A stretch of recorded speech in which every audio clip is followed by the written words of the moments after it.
আমরা আজকে করব তেঁতুল মাখা। চলো বন্ধুরা, আমাদের গাছ থেকে আজকে আমরা তেঁতুল পারবো। চলো,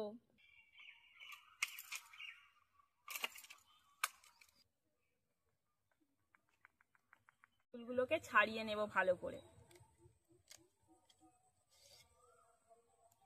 শিরাগুলোকে ভালো করে ছাড়িয়ে নেব এইভাবে।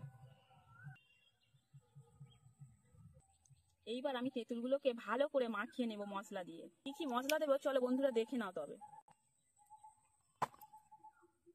দিয়ে দেবো বিন নুন, হলুদ গুঁড়ো, চাট মশলা, কি করে নেব, সামান্য সরিষার তেল, একটা কাঁচা লঙ্কা, কয়েকটা লেবুর পাতা কুচিয়ে দেবো আমি হাত দিয়ে ভালো করে।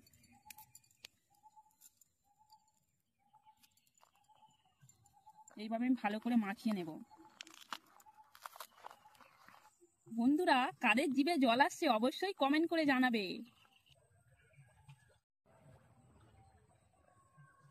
এরকম তেঁতুল মাখা গরমের সময় কি সুন্দর লাগে বন্ধুরা খেতে।